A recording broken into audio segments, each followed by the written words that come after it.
Heroes, le jeu de questions-réponses bibliques, atteint 1 million de téléchargements. Le séminaire du ministère des Enfants forme les adventistes aux Philippines. Les dirigeants de la santé et les administrateurs des hôpitaux de la région interaméricaine s'engagent à travailler ensemble en mission. En Espagne, un camp d'évangélisation des jeunes est organisé à Ségovie. Ces histoires et d'autres nouvelles pleines d'espoir, maintenant sur ANN.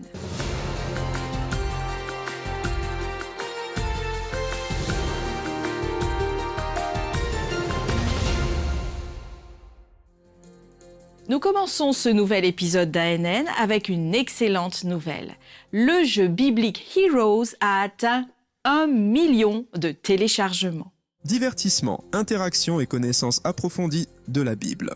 Ce sont quelques-unes des attractions du principal jeu biblique de l'Église adventiste du 7e jour qui a récemment atteint 1 million de téléchargements.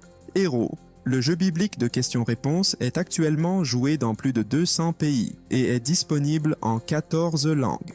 Sam Neve, l'un des créateurs du jeu, directeur associé de la communication au siège mondial adventiste et concepteur de jeux pour héros, célèbre cette étape importante.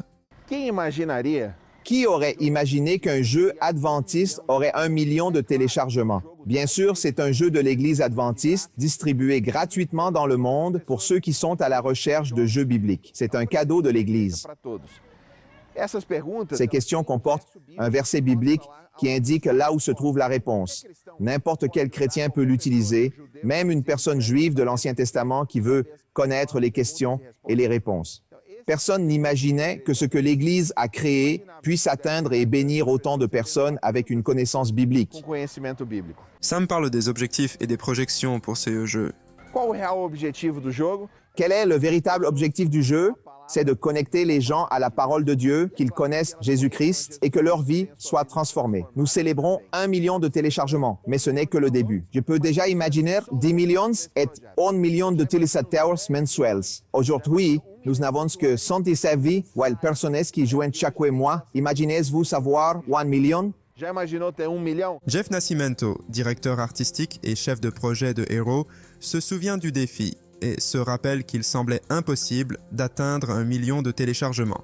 Par la grâce de Dieu et grâce au travail de toute l'équipe, nous avons réussi à atteindre cet objectif et nous ne nous arrêterons pas là. Nous voulons également toucher d'autres personnes. Et pour cela, nous allons développer l'application dans de nouvelles langues, apporter de nouveaux modes de jeu, de nouvelles animations interactives des héros et d'autres fonctionnalités que vous devez suivre pour ne pas les rater. Hero remporte le score de 5 étoiles sur Google Play à l'échelle mondiale et a impacté des millions de vies à travers le monde.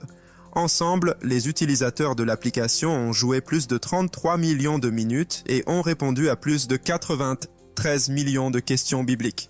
Le rêve est d'aller beaucoup plus loin, comme le souligne Williams Costa Jr., directeur mondial de la communication pour l'Église adventiste du 7e jour.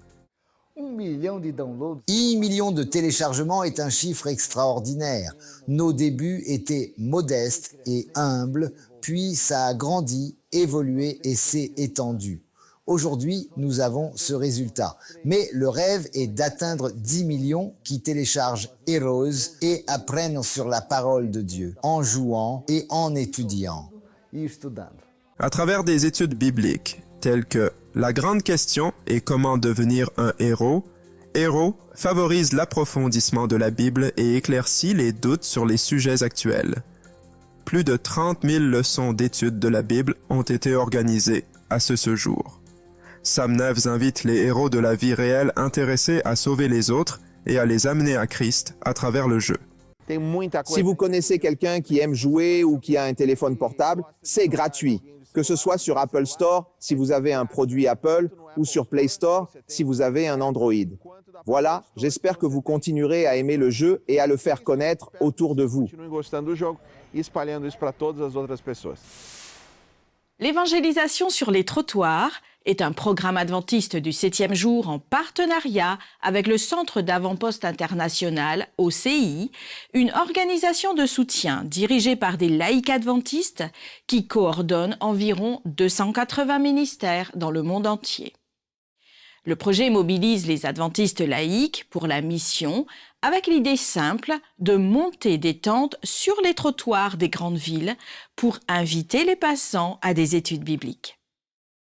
À Kinshasa, en République démocratique du Congo, les membres laïcs ont reçu une formation sur la manière de s'impliquer dans l'évangélisation de rue.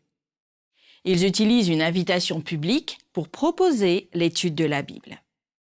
L'initiative « L'évangélisation sur les trottoirs » fait déjà une différence tangible dans la diffusion de l'Évangile en traversant certaines grandes villes d'Afrique et peut potentiellement s'étendre à d'autres villes et régions du monde. L'Église adventiste aux Philippines a organisé une formation pour les responsables du ministère des enfants. Le séminaire s'est déroulé à Cebu City et avait pour thème « Combler le fossé ». Chaque enfant compte. Cet événement de 3 jours visait à promouvoir un environnement propice au développement et à former les responsables pour assurer un meilleur avenir aux enfants grâce à des soins, la guérison, l'inspiration, l'amour et la discipline.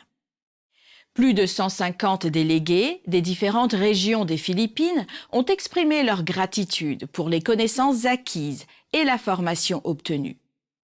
Le programme s'est conclu par une cérémonie durant laquelle des bougies ont été allumées, symbolisant l'engagement à former chaque membre d'Église et à rendre la prochaine génération autonome en tant que fidèles disciples de Jésus en éclairant leur chemin. L'Université Pacific Union a été reconnue dans la liste des meilleures universités dans le rapport 2023-2024 du US News and World Report. Elle se classe parmi les meilleures institutions de la région de l'Ouest aux États-Unis. Elle a notamment amélioré sa position, se plaçant en 2e place en tant que meilleure école qualité-prix de la région, alors qu'elle était à la 6e place l'année dernière. Elle prône en 1re place en Californie. Être la meilleure école qualité-prix signifie un équilibre entre d'excellents programmes académiques et leur aspect abordable grâce à des frais de scolarité bas et un soutien financier. Lindsay Ayasaka, vice-présidente de l'administration académique et doyenne académique de l'institution adventiste, a déclaré que cette réalisation reflète l'engagement de l'Université Pacific Union à fournir une éducation centrée sur le Christ et à préparer les étudiants au service. Les classements 2023-2024 des meilleures universités prennent en considération des facteurs tels que les taux de rétention, les diplômes, la taille des classes, la qualité du corps professoral, les dépenses par étudiant, les évaluations des pairs et la dette des diplômés. Rendons-nous en Floride, aux États-Unis, où le journaliste Tom Johnson nous partage les dernières nouvelles d'Advent Health. Cérémonie d'inauguration du tout nouveau centre de bien-être Heart of West Lakes, Advent Health, sur ce projet dans les communautés de West Lakes. Le centre de pointe est conçu pour lutter contre les disparités de santé enracinées dans les quartiers historiquement noirs près du Camping World Stadium. Les soins sont disponibles quel que soit le régime d'assurance. Il propose également des ressources financières et commerciales, des cours de santé et de bien-être et des options alimentaires saines. Il est prévu d'ouvrir au public au printemps. Il est important pour Advent Health de s'associer à des organisations comme Lift Orlando, car elles impactent le bien-être et la santé de notre communauté. Nous voulons étendre au-delà de nos murs ce que nous faisons en interne. Les responsables des ministères de la Santé et des institutions de soins de santé adventistes du 7e jour de toute la région interaméricaine ont promis lors du symposium Ensemble en mission de travailler pour soutenir et renforcer le message de santé sur tout le territoire. Le symposium sur la santé s'est tenu à Miami, en Floride, aux États-Unis, où plus de 70 personnes se sont réunies et des centaines d'autres ont participé en ligne. Cet événement a souligné le besoin urgent d'atteindre les personnes avec des soins spirituels, holistiques et préventifs continus en tant qu'élément vital de la vie des institutions de santé, de l'Église et de la communauté. Frank Genos, directeur des ministères de la Santé de l'Église adventiste du 7e jour dans la région interaméricaine, a déclaré « Nous aspirons à l'intégration entre notre foi adventiste, notre philosophie et la manière dont nous dispensons nos services de santé. » INN in Death est un programme qui offre une exploration approfondie et analytique des sujets d'actualité d'aujourd'hui grâce à des discussions avec des professionnels au sein de l'Église adventiste. Cette semaine, Stephen Apolla, directeur associé des publications au siège mondial adventiste, s'étend sur le rôle des livres dans la diffusion de l'Évangile. Alors, les coûts du ministère. Il faut pouvoir soutenir le ministère.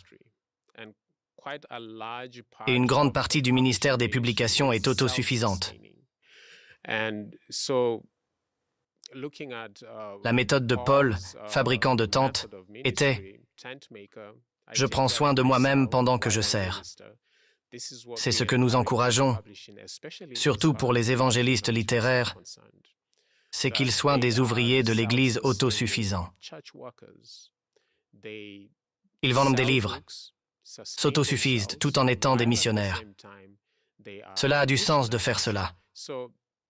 Vous avez besoin d'argent et de l'entreprise pour faire avancer le ministère. De nombreux endroits dans le monde sont maintenant adventistes grâce aux évangélistes littéraires, que certains appellent colporteurs. Ils ont pris l'initiative de voyager dans différents pays, dans des contrées lointaines. Cela se passe à la fin des années 1800, au début des années 1900. En particulier, il n'y a pas de présence adventiste dans ce pays, sur cette île, sur ce continent. Ils achètent des livres aux États-Unis ou en Europe, puis ils voyagent et les vendent pour survivre, et ils apportent ainsi la vérité telle qu'ils la voient, la vérité présente dans ces contrées lointaines.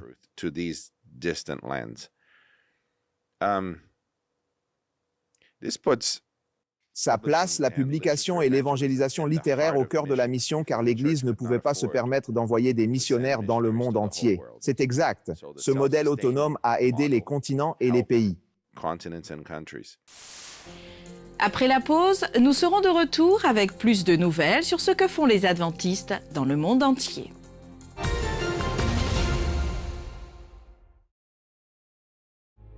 Be cheerful no matter what. Pray all the time. Thank God no matter what happens. This is the way God wants you who belong to Christ Jesus to live.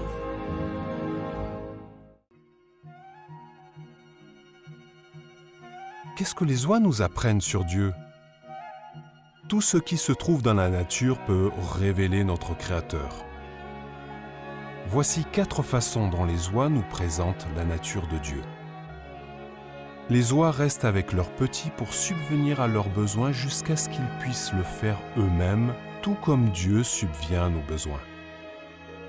Les oies protègent leurs petits du danger, tout comme Dieu promet d'ordonner à ses anges de vous protéger. Les oies s'unissent pour la vie, à moins que l'une d'entre elles meure, tout comme Dieu ne nous quittera ni ne nous abandonnera jamais.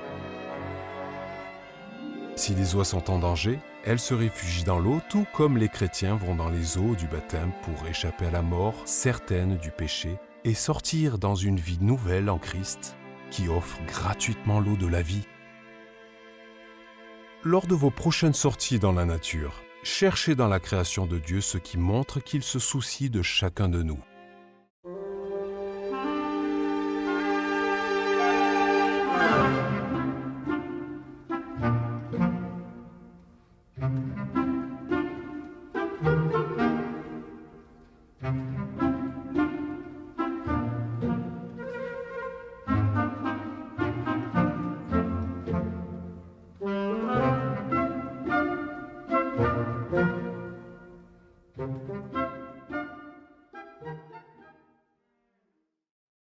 For everything God created is good, and nothing is to be rejected if it is received with thanksgiving, because it is consecrated by the Word of God and prayer.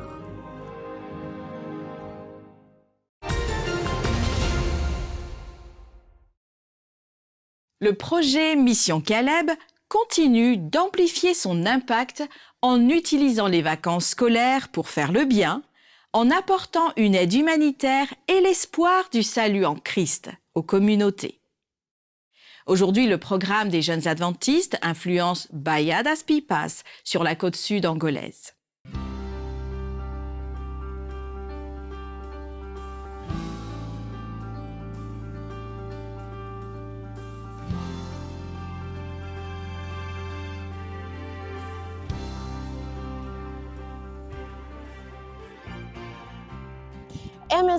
C'est la deuxième fois que je participe à la mission Caleb et la première fois que je suis ici à Baía das Pipas.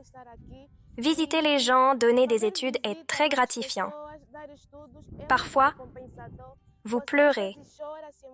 Vous êtes ému parce que vous faites partie de la vie de cette personne. Dieu merci, c'est une mission très enrichissante, grâce à Dieu.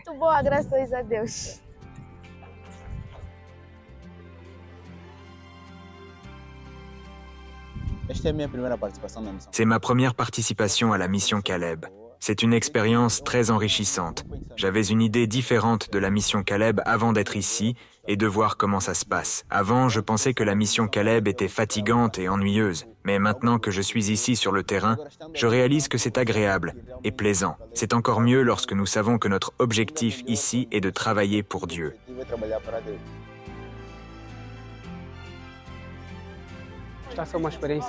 C'est une expérience formidable, incroyable, surtout en tant que coordinateur. C'est un travail difficile, qui demande du sacrifice et nécessite une grande communion avec Dieu. Je remercie tous les coordinateurs de prière et tous les autres qui ont beaucoup aidé. C'est aussi une bénédiction de travailler avec les Caleb obéissants qui font ce que les coordinateurs demandent. Les conférences ont été très intéressantes. C'était merveilleux. Le nombre de visites était très significatif et par la grâce de Dieu, nous voulons croire et nous voulons, de plus, nous faire baptiser pour le royaume de Dieu.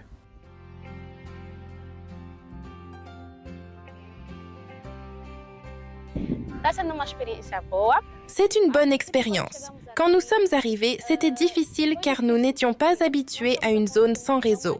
Grâce à Dieu, nous nous sommes habitués. Nous sommes habitués à naviguer, à aller sur Internet, WhatsApp, Facebook, ici. Il n'y a rien de tout ça. Cette expérience est très bonne pour nous car elle nous permet de rester en communion avec le Christ. J'apprends sur la communauté, l'amour du prochain et tout le reste.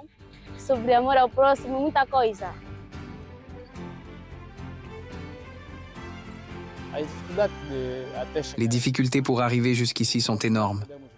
Il y a un morceau de chemin, un peu de terre battue, des travaux de terrassement, des trous. Nous avons endommagé les pneus, risqué le véhicule, mais au final, c'est gratifiant car nous travaillons pour le Seigneur. On dit que si vous n'êtes pas fait pour servir, vous n'êtes pas fait pour vivre non plus. Donc nous faisons cela parce que nous avons conscience que c'est une mission.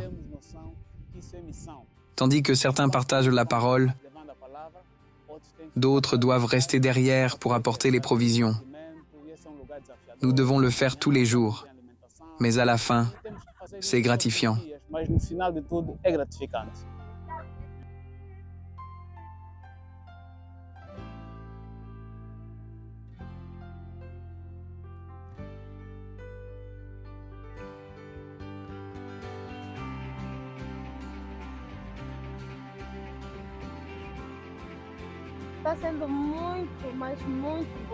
C'est vraiment, vraiment bien.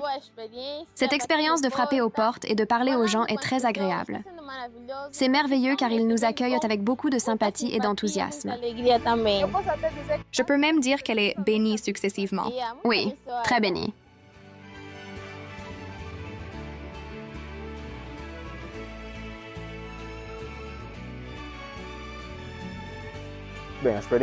L'expérience de la mission Caleb semble très spéciale. Elle est en effet très stimulante, je l'avoue.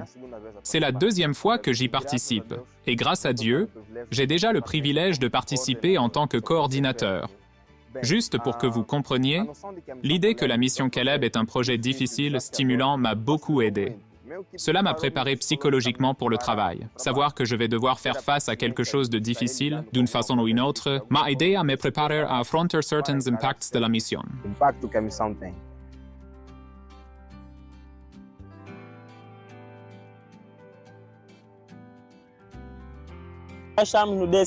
Nous sommes au 15e jour. La mission Caleb se termine. Nous avons eu 2 points de mission dans ce district, qui sont la Bahia das Pipas et l'autre, là où je me trouve, le 5 avril. Grâce à Dieu, nous voyons des résultats et nous en aurons encore jusqu'à samedi. À Bahia, nous avons déjà 5 candidats au baptême. Ici, il y a déjà plus de 10 hommes qui se sont décidés, tant pour le baptême que pour l'observation du sabbat. Gloire à Dieu. Grâce à lui, nous laissons un groupe ici le 5 avril. Que Dieu soit loué pour cela. Même les Caleb sont en train de terminer leur travail et dimanche ils prendront leurs valises et rentreront chez eux. C'est la mission qui avance. C'est notre marque qui reste. C'est le nom de Jésus qui est glorifié. C'est la marque de la mission. C'est la marque de Jésus qui est laissée à Bahia le 5 avril.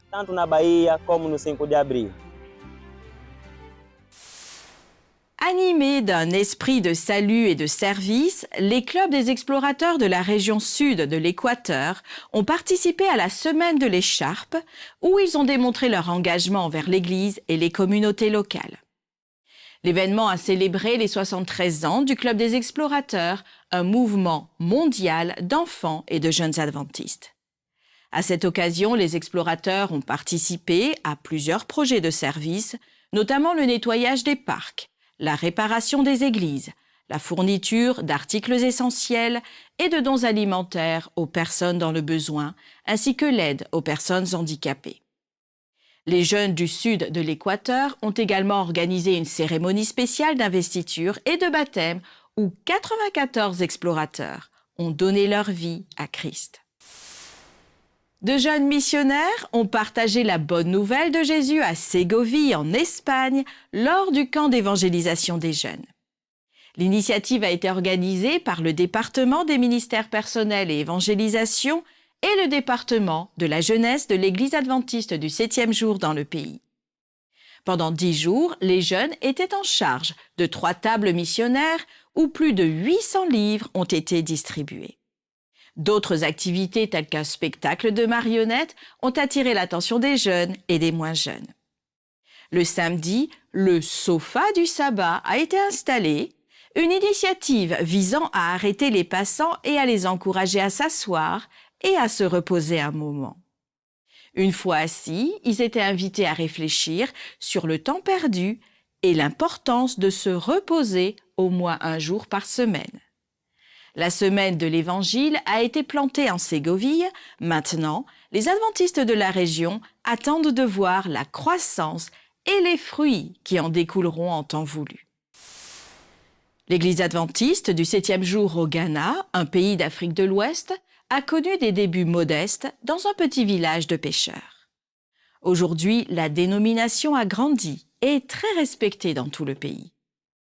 Grâce au soutien des missionnaires de la Mission mondiale, de nombreuses personnes non atteintes dans les grandes villes du Ghana connaîtront la bonne nouvelle de l'Évangile de Christ. On pourrait penser que l'œuvre adventiste du 7e jour au Ghana a commencé dans une grande ville. Au contraire, un petit village de pêcheurs sur la côte sud a été le lieu d'un début improbable. Je vous souhaite la bienvenue à Apom, qui est considéré comme le berceau de l'adventisme au Ghana. Selon l'histoire, un certain Dolphin a ramassé un tract sur la côte en 1888. Dolphin était le nom d'un commerçant local qui vivait à Apam. À l'époque, aucun adventiste ne vivait dans la région. Un jour, alors qu'il était en train de pêcher, il vit flotter une brochure. Et cet homme, pour satisfaire sa curiosité, a pris cette petite brochure. Et en la lisant, il a découvert la vérité biblique sur le sabbat. En 1891, 33 croyants avaient accepté de respecter le sabbat à Apam. L'Église a continué à grandir et s'est rapidement développée dans tout le Ghana. Aujourd'hui, une statue représentant la main de Dolphin tenant la célèbre brochure commémore l'origine de l'Église adventiste au Ghana. Ce qui est important, le début de l'Évangile nous a permis de commencer par un tract sur la côte d'Apa. Et maintenant, nous avons des églises dans tout le Ghana. Au cours des 150 années qui ont suivi la découverte de Dolphin, l'église adventiste s'est développée et est devenue très respectée dans tout le pays. Aujourd'hui, le Ghana compte le plus grand nombre de membres adventistes de la division de l'Afrique occidentale et centrale. Certaines des meilleures écoles et centres médicaux sont des institutions adventistes. Même les plus hauts postes d'aumôniers dans l'armée et la police sont occupés par des pasteurs adventistes. Mais il y a encore des régions difficiles à atteindre.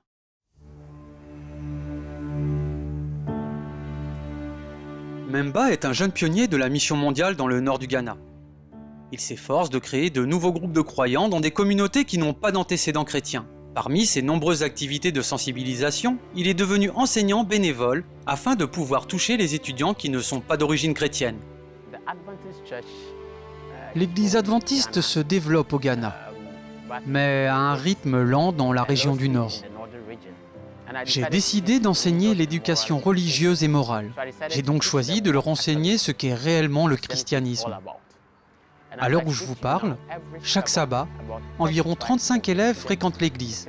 10 d'entre eux m'ont assuré qu'ils allaient choisir un lycée dont l'éducation est celle qu'offrent les adventistes du 7e jour. Le travail des pionniers de la mission globale comme Memba est essentiel pour toucher les populations des communautés non encore atteintes au Ghana et dans toute l'Afrique de l'Ouest.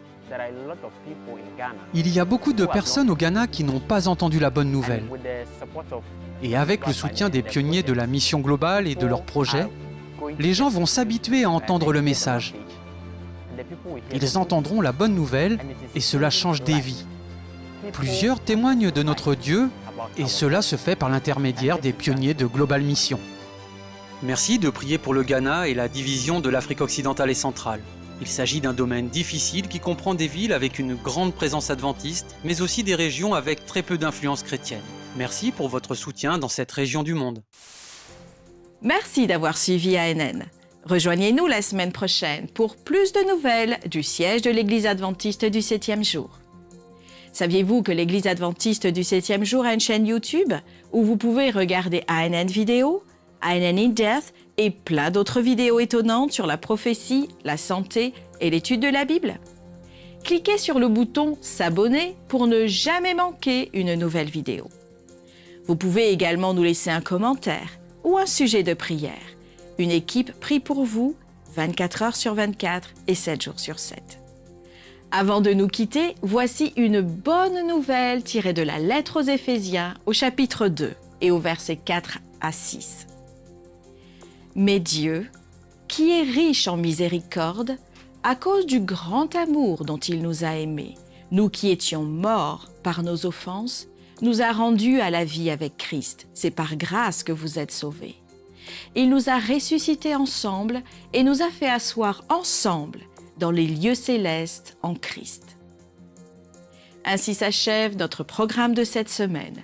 N'oubliez pas que vous pouvez toujours visiter adventiste.news/fr pour des nouvelles quotidiennes et des vidéos.